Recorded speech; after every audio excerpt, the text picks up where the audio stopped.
Radcast News. Hey guys, Ryan Alford, your host of the Radcast.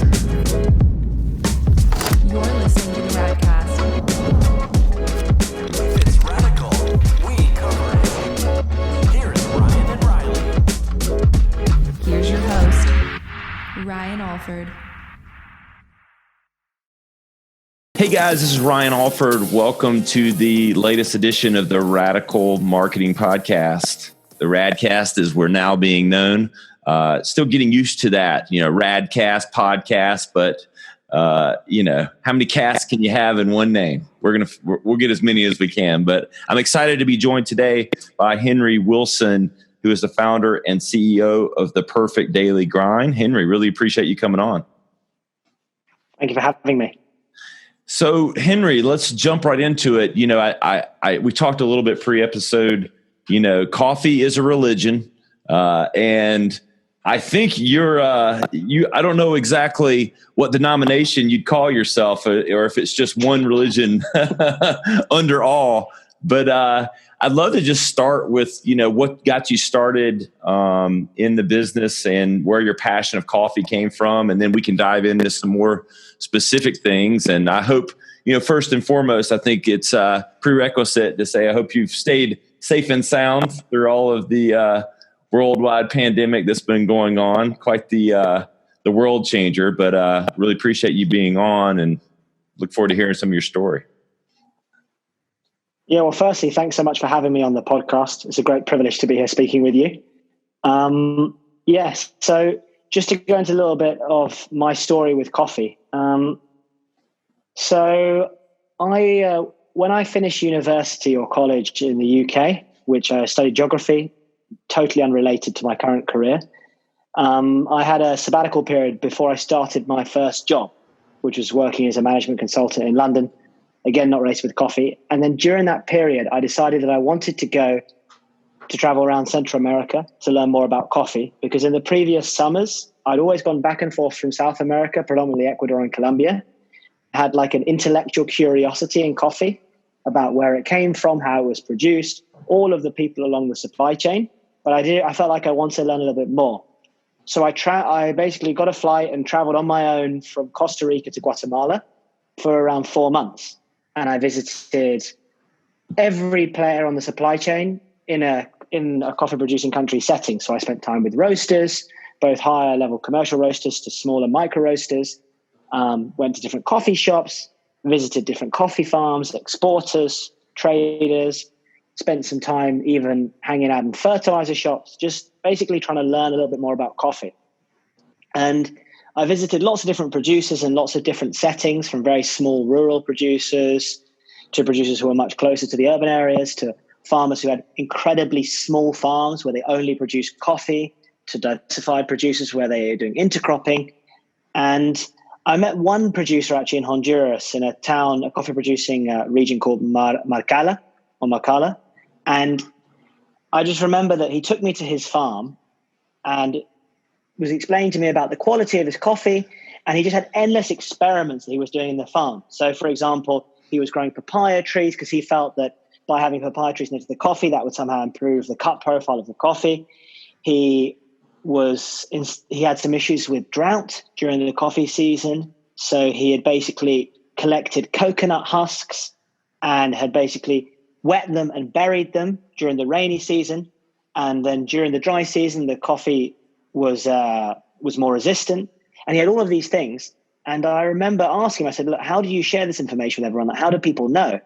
And maybe more importantly, how does the buyer know about this? And he was like, when they come, I show them. And I was like, well, how many people have come this year? And he was like, well, 3. And it just kind of stuck with me. I was like, wow, there's a lot of things that happen here in this context of a farm, especially, that I'm not aware of as a consumer. And I'm sure some of the other supply chain members aren't aware of. And this really adds a lot of value. Like, we're trying to justify to the consumer they need to pay an additional price premium. And there's a lot of things that happen here. And then I spent more time around Central America. I ended up going back home to start my other job. During the weekends, I would go and visit coffee roasters and coffee shops and ask them lots of questions. And it was clear that they weren't totally aware of some of the things that I saw. And then similarly, like, they had a lot of information that was really valuable that the producer wants to know about, or that some of the people within the coffee producing countries want to know about. So there's sort of like this information gap. There was loads of things that the farmers were doing that offered a lot of interesting insights, a lot of value to roasters, but all other supply chain members, coffee shop owners, baristas. And then similarly, when I went back and spent time in the UK and was visiting all the coffee shops, there was sort of the other hand where there were things that they were looking for or things that they did which the farmer wasn't aware of. So I sort of identified, without really realizing it, this information gap. So after work, I used to work at a consulting company called Accenture, a management consultant. I used to work, I don't know, let's say 9 till 8, 9 till 7:30. I'd come home and I'd have dinner, and I'd work most days till about 11, sometimes 1 a.m., basically writing a blog. And it was never really intended to get many viewers, but it just kind of gradually progressed from getting 1 to 5 to 10 to more. And that's sort of how it started.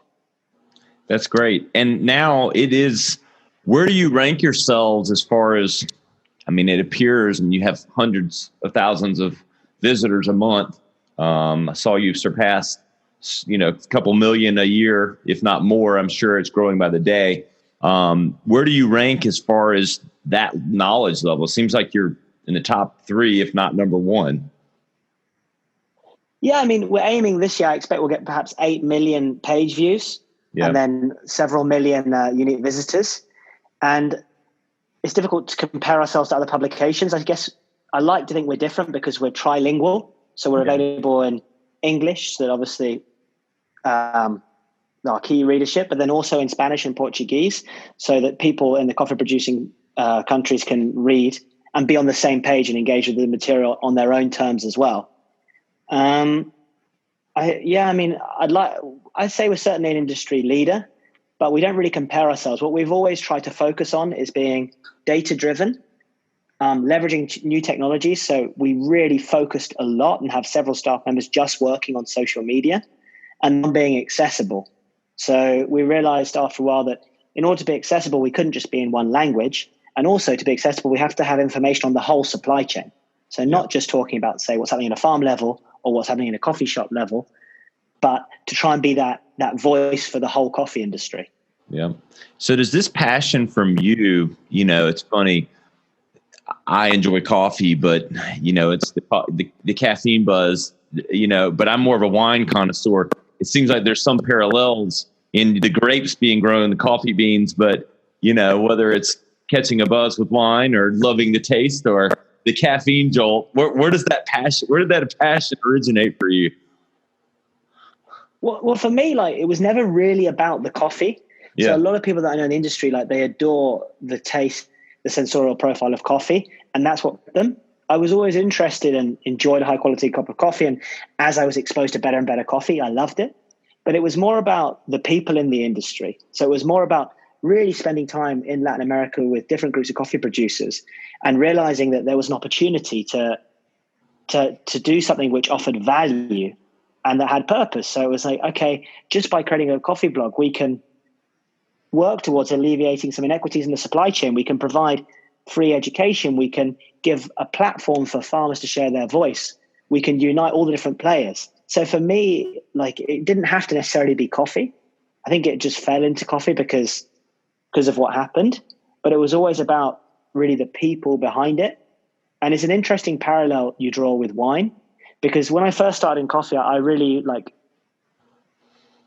admired the wine industry because you're able to attract significantly higher prices for exclusive and bottles of wine, and people do associate high quality wines with value, and people are willing to spend that. Yeah. And when you look at the coffee industry, you have to I always wonder, why can't people spend that much money on a cup of coffee? And when you first get into the industry, I got really excited about all sorts of things that could be done. So maybe if we made the best cup of coffee with the most exotic process, or maybe we used an exotic varietal, then maybe people would pay for it. But the drinks have sort of been seen in 2 different categories. And then one of the major differences you see in wine is that wine is often produced in wealthier countries where the producers themselves have access to improved infrastructure, improved financing options. And then if you look at wine, it's often bottled in the estate or in the farm itself. Yep. And in coffee, there's all these different people along the chain, and the level of risk is completely different how it's managed. But it's really interesting because I'm always reading and studying about wine, because it's astounding how we can communicate that value and get people to pay so much more for an exceptional glass of wine, and we struggle in the coffee industry. Yeah. Brand is a powerful thing. I tell a lot of clients. Yeah. Like Camus in the US, they can get $20 a glass or $100 a bottle, for fine wine, but you have a hard time, especially in the States, with Dunkin' Donuts on every corner, getting more than $7 or $8 for, a cup of coffee. When in reality, the process, or, depending on where it's roasted, grown, harvested, all that, like you said, is not too unlike the wine industry. And it's really interesting, what it would take to cross that barrier.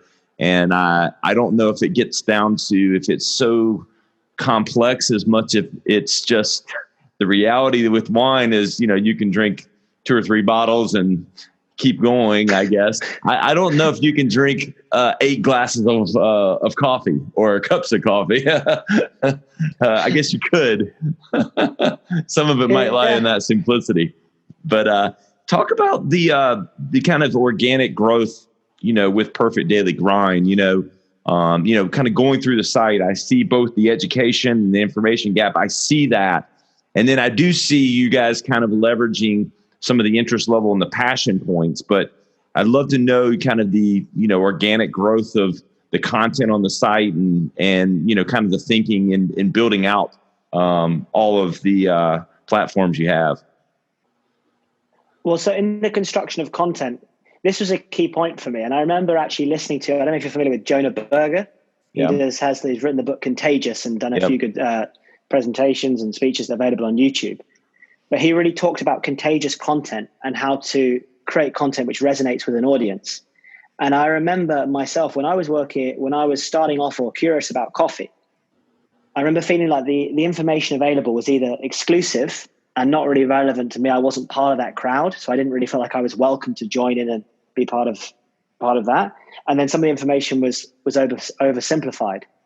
So when we started working on the content, we always focused on basically providing information that offered practical value. And it's common now when you look at blog posts, there's lots of information about how to do this, what is this. But when we started, there wasn't that much available in coffee. So we really focused on that point, like giving the reader something they can take away with, and then also focusing on the concept of identity.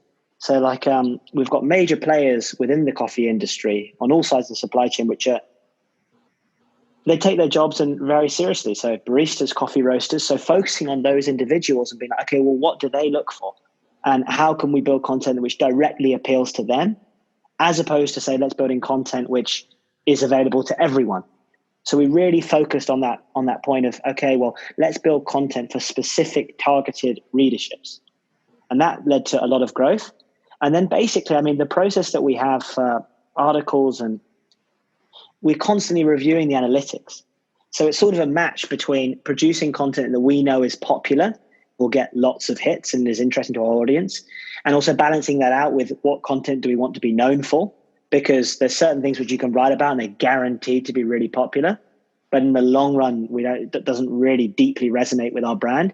And there's other content which is highly specific, highly specialized, and the people that read it adore it and use it as a reference, but the overall views are lower. But basically, we're always monitoring our content. So whether we monitor the inbound traffic coming from the different social media channels, and we've always focused a lot on growing our organic reach through social media. So we were pushing hard on Instagram before people in the coffee industry were really taking it seriously. We're now monitoring the transition to LinkedIn, as that seems to be growing more as a platform with a high organic growth. And we were sort of there when Facebook started. And you can probably remember that when you posted something on Facebook and for like $2, you could boost something and the reach was insane. Yeah. And we've always monitored, we've always tried to monitor that. But it comes down to really studying the identity of our readers and providing specialist content for them, and then offering practical value. So those are the two things. But as you go on, you kind of learn what works and what doesn't. So yeah. What's been growing the business, being a young entrepreneur? what are some like learning lessons, like, maybe at a high level that you've had growing the business, and then, maybe divert into, as we were talking pre-episode, some of, the business channels that have grown out of this. So kind of 2-part question there. So my story, so I didn't really explain too well, but basically when I had the job in London as management consultant, one day I realized that I really wasn't too happy with that job and I had to do something. And I had this idea that I'll just make a coffee blog, and if we produce amazing content, people will sponsor us and it'll be amazing. And what basically happened was I left the job in London, had to move back home with my parents and started afresh. And it was really challenging because I realized that for every dollar, say an advertiser spend, they want a return.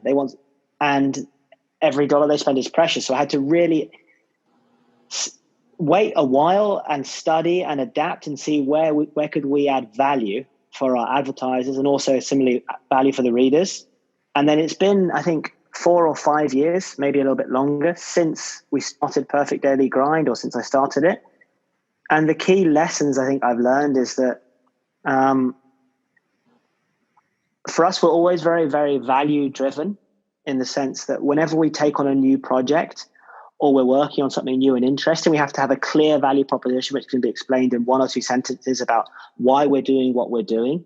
And similarly for a client, why we're doing what we're doing. Because it's very easy when you're developing a new project and you're in a new exciting industry or working with a new exciting client to build something really extensive and deep without actually proving that the core value of what you're offering works. And then I guess the other thing is that I'm just learning every day about how to scale. So because each year, say we've doubled in size probably as a company and in terms of revenue, and we're hiring more and more people, and we have to monitor that transition bit from being a small publication that people are sort of rooting for because we're starting up and people like us and admire what we're doing and probably give us a bit more leeway. And then as you become a larger company, adapting to the needs of bigger companies, of bigger corporations and what they look for. And then the other thing is obviously like continually working to inspire and to keep people happy, because as you grow a company, people's expectations change. And obviously, like, you have to offer people a long-term career path and say, look, this is where we are now, and this is where we're going to be in a year. And once we've done this is where we're going to be. So spending a lot of time just focusing on the vision of where we want to be and then making sure that we're on track. I spend a really significant amount of time just trying to analyzing not just where we are now, but where we want to be. So yeah, that's just a lot of information. No, it's great though. I think it's valuable. I always like to add, especially for a young entrepreneur and any entrepreneur at any age, the lessons they've had. And there's always a little bit of similarities. I mean, I'm one myself, but that growth, the growth of the business and managing growth and scaling and what comes with that is always a challenge. And so I love hearing your perspective on that. What are some of the, dynamics of the perfect grind that might not be as obvious? The content and the platform that you have for information and your identities that you have. I see that, but what are kind of those? We talked a little bit about this pre-episode, but what are those channels for you guys as far as monetization and where you work with clients? Yeah. So like I was saying, like as we got more involved and you become more client facing, if you listen, the clients often tell you what they want, and often it's not exactly what you do. So you sometimes have to adapt to their needs. So we have, we derive revenue through Perfect Daily Grind through a number of different ways. So through the publication itself, we have advertising on the platform, and we have advertisers with specific regions they focus on, specific products, speaking to specific audiences. And that's more the traditional advertising model with a very stronger focus on data. And then we also have what we like to call PDG Media, which is the digital media agency of what we do. So we provide digital marketing, social media management, and a few other services for companies within the coffee sector. And that's always been our expertise. We sort of work exclusively and specifically in the coffee sector because we understand the whole supply chain. So that companies have worked probably in the past with previous media agencies, and they say, look, we really like working with you because you know the difference between this type of coffee and this type of coffee. We don't need to explain that to you. So we work within that niche. Around 3 years ago, we also started an event called the Producer Roaster Forum, which has grown each size. And so we've done one in Brazil, one in El Salvador, one in Guatemala, and we had one planned this year for Honduras. And the aim of that was basically that we observe that the world's best coffee events occur in the States, occur in Europe. And why couldn't we build a platform to connect farmers to roasters and offer a world-class event in the context of a local context for coffee producers and people in the coffee producing country? And then we did that, the first one, and then as we sort of went along, we worked out how to drive revenue from it. And then the final part is we'll occasionally work on consultancy projects with very specific industry needs. So it needs to be focused on our expertise of the whole supply chain. So we have staff members, say, in Brazil, we have staff members in El Salvador, we have staff members in Honduras. I don't want to leave anyone out, staff members in Mexico, a few other places. Yeah. So we understand not only the buyer perspective, but also the producer perspective. And that's why I think that is particularly valuable for the consultancy, but for all the projects we do, because where often we'll have clients who'll say, look, we've got the best product, people will buy it because it's the best, and it's only a little bit more to pay than, say, conventional coffee. And then we know that, well, this is what the consumer thinks when they're making a purchase. And we know that this is how the roaster would react. And this is how a roaster would react in America, contrasted to how a roaster would react in the UK. And then similarly, we know that this is what the producer's thinking. So our biggest asset really is our expertise along the whole supply chain. That makes sense. What, being, an agency or having that as part of it, is there, we have a pretty varied listener group, and I know there's some small business owners, even maybe from the States. Is there any, I know this is a loaded question, but I'm just going to put it out there. Is there any tips that you give for a local, on social media for, a coffee shop or a small business coffee shop?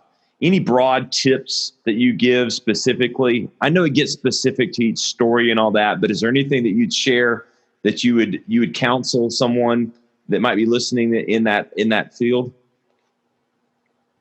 Yeah, well, just thinking so we work with all different types of coffee companies within the industry. And we are sometimes working with coffee roasters or smaller companies. And what I could say is that it seems obvious, but it's about being authentic and projecting your values of who you are. Because I think it's especially tapping in the coffee industry when certain things are very cool. So there are certain industry terms and industry buzzwords, and maybe even new trends that people want to get involved in because everyone's doing it. But for long-term success and actually building brand loyalty is about understanding and defining exactly what you are and who you stand for and projecting that message. And then the other thing that we always say to clients is be consistent. We often speak to people and they say, oh, well, I did it for a bit, it didn't work. And it's well, how long? They're like, well, I did it for 2 weeks, it didn't even work. It's well, with the Perfect Daily Grind publication, we were running it for 2 years, it didn't make any money. So it's about that process of kind of communicating that it's a long-term effort. And then the other thing is also being relevant. So that kind of ties into authenticity, but really being relevant to your audience. So if on social media, you might do lots of things with your company and it might be all really important to you, but you need to identify what does your audience want and what do they come to you for? Because I think it's easy as a company, especially as a company owner, everything you do is so interesting and exciting and you think that you want to share it with people because you've worked hard on it. But you have to also appreciate that maybe if you're a coffee shop, people come to you for coffee. They don't come to you for other things. Or do you know what I mean? So It's about really identifying what's your core relevance. Yep. I love it. And, being on the agency side, I can relate to many of the same discussions with clients, especially on the consistency side. Everyone thinks so short term and everybody wants it yesterday. And they think that, the viral nature of content, has created this false expectation that, every post is going to get X number of likes, or it's going to, if I post for 3 months straight, I'm definitely going to grow revenue by 7%. Just not realistic without a long-term strategy and sticking with it. Because what happens is they get deflated and they think, oh, it's not working, but they have a false expectation of working. Yeah, you're right. It's about defining clear expectations, and then defining early on, what does success look like for you? It's similar if you had to take on a new staff member. It's like, well, what does success look like for you? Like in a year's time, where do you want to be with this job? So then you can actually identify where to work towards. Because sometimes you're with clients, they'll say, well, actually, we just want to generate sales, or actually, it's not that important to us. We want to raise awareness of this particular project that we're doing. But certainly, consistency is something that's important. And then for us, obviously there's a balance, but it is attention to detail. So we want to make sure that everything is grammatically correct, use the right images, because it's easy. And I think that when everyone's very busy, well, I'll just find any old image. But every time you do a post, you're sort of exposing your brand to the whole world, and you have to be delicate. And I think that it's an opportunity as well, because, as a young guy who just started a small coffee publication with no background really in the coffee industry, just through social media and really with a strong focus on Instagram to begin with, I was able to have a totally global reach. And that's thanks to social media. And you have to just use it and connect with people and take advantage of it as a tool. Well, and you practice what you preach, because I did see the Daily Grind has you've posted 7,000 times. So, I thought I was doing well with 1,500, which is, because the average person that's even thinks that they're doing it a lot has, a few hundred posts maybe. Wow. 7,000 is quite the dedication.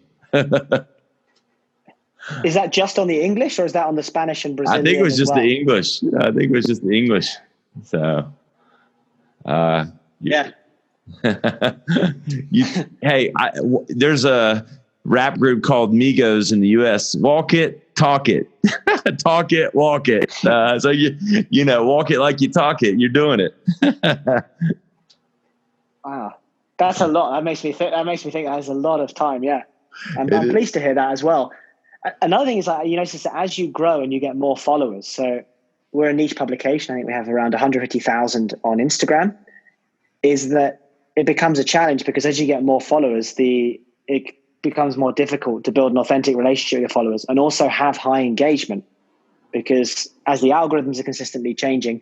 So what we really focus on now is comments and reshares, and if to have people who share it as a message with someone else. Whereas before, when we started, it was how many followers can we get? It'd be amazing if we have 10,000 followers. And that's another thing I have to talk about often with clients, is that often people will say when they start, they say, well, what we really want is engagement. But after a while, what they really want is lots of followers. Yeah. So we have to sort of identify what is the most important thing for this particular client? What do they want to be known for? How do they want to be seen in the industry? Yeah. Well, if you're a business like a B2B company, if you're selling, certain businesses only need, 5 sales a month because of volume. It's B2B. Well, you don't need many followers. But if you're, high volume sales, then you need more reach and more, it's just so variable depending on the business, right? Yeah, no, you're actually right. And and it all depends on what you're doing and what's your client base like. But there are different platforms, aren't there, for different people in the industry. And what I've noticed recently, you've noticed probably more than me, is LinkedIn is there's a resurgence in LinkedIn. Oh yeah. And that's offered opportunities to speak with and connect with different people. So my dad, for example, he doesn't really use Instagram. Well, he doesn't. He's got one post, but he likes to think that he uses LinkedIn. Yeah. And he can, and so it's all about, each platform has a different audience as well. That's right.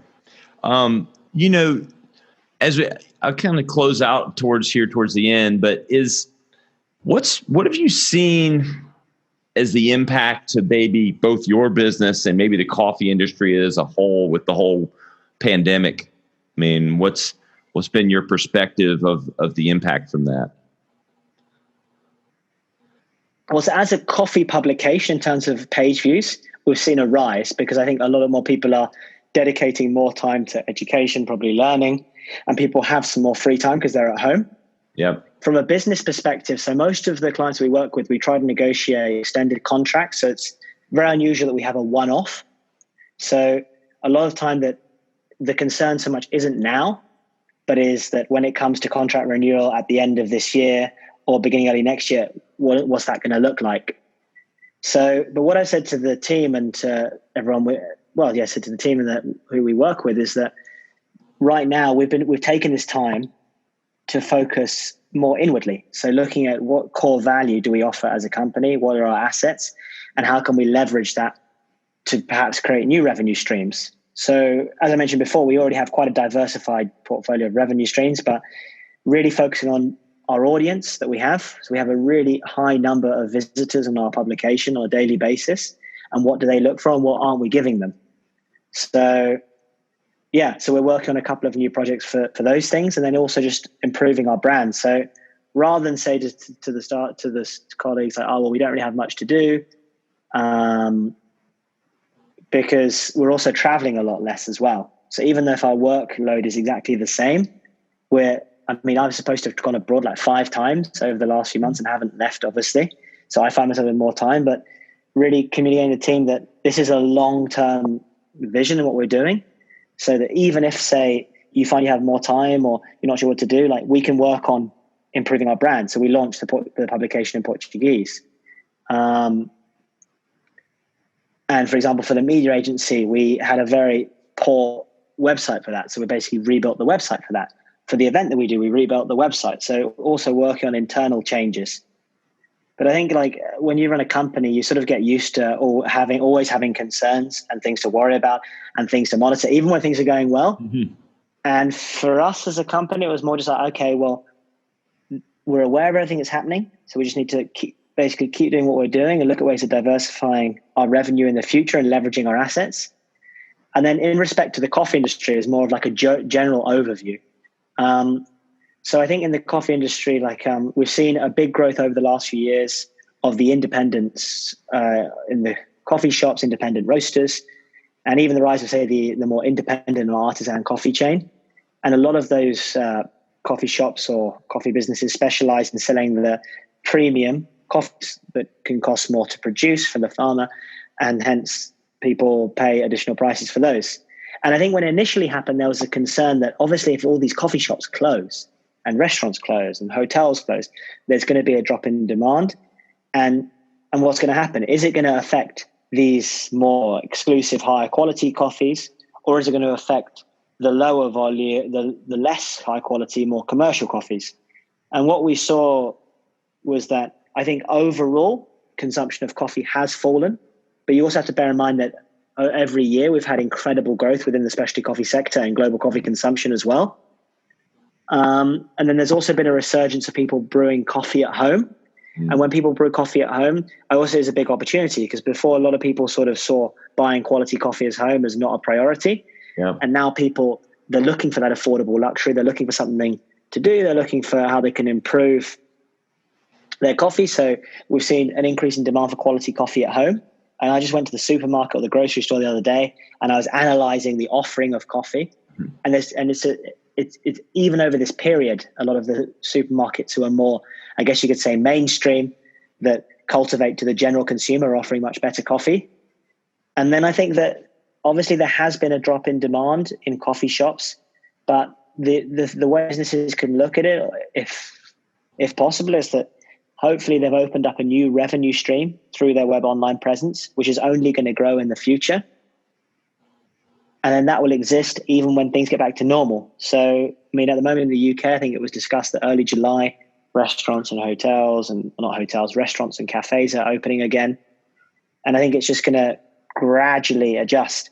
I think we have seen that a few coffee companies that were struggling financially before COVID, they've really struggled even more because it's sort of been the final nail in the coffin. But a lot of companies are going to come out with a diversified revenue channel. And I think that, I mean, even Starbucks have started talking about how they're changing their model a little bit. So they're closing some of their stores. They're having an increased focus on drive-through, on to-go coffees. And it'd be interesting to see how that changes and the result of this pandemic. Yeah. Have you guys been working like with clients? Do you guys do e-commerce at all with your clients? Have you seen a rise in that? That's been huge with a lot of our growth. And we were doing a lot of it before, but that's been a big growth segment through all of this for us. And like you mentioned, the diverse streams, I think that's what you were relating to. But do you guys work on that yourselves or with your clients? Yeah, definitely. So there's been, and also people purchasing stuff more through social media directly. So like Instagram shops, and people are actually looking for the shortest route to action to buy a product. Yeah. And we've definitely seen an increase. And interesting, like some clients, I think they were just doing very well and were very successful. They didn't really bother with it. It was sort of like, it was something that they had to do that was on their list at some point. But obviously now they've had to take it more seriously. And I think that it's interesting as well, because we work in lots of different places and connect different people, is that it's been very easy for companies, say in the UK and the United States, to scale their e-commerce and to increase the number of sales. But in other countries where the infrastructure doesn't exist, so I was speaking to a coffee shop the other day from Bolivia, a coffee roaster, and they were saying, frankly, like people aren't used to buying stuff online. We don't have like a strong local presence in terms of FedEx and DHL, so there are other challenges. But it's this pandemic has forced local companies to innovate and to adapt, and they're going to have, as a result of this pandemic, a far more improved e-commerce infrastructure and transport network. Yep, for sure. It's forced the, it's kind of, I tell people it was a snowball that was kind of running downhill anyway, the move to e-commerce, but it's the whole pandemic's kind of sped it up a lot of things. Yeah. On the innovation side. Yeah, it all depends on the product that you're selling. Like in coffee, I think there's always going to be space for people to go out and drink a cup of coffee and socialize. Yeah. But like I said, hopefully an additional revenue stream has been created, which will grow. And that's a huge market. If people start drinking better, higher quality, more ethically sourced coffee at home, then that's going to have a huge impact on the coffee industry and on the lives of coffee growers. Great. Well, Henry, I really appreciate your time. A lot of good insights, both on, the perfect daily grind, coffee industry as a whole, and just being transparent about business and entrepreneurship and all that. So really appreciate your time and coming on the podcast, man. Yeah, well, thanks very much. I appreciate what you do and the time you take to also build this podcast. And I'm sure I'll hear from you extremely soon, and I'll keep listening. Absolutely. All right, guys, thanks again to Henry Wilson. And that's all for today's episode of the Radical Marketing Podcast. You can follow us on Instagram at radical_results or radical.company online. We'll see you next time.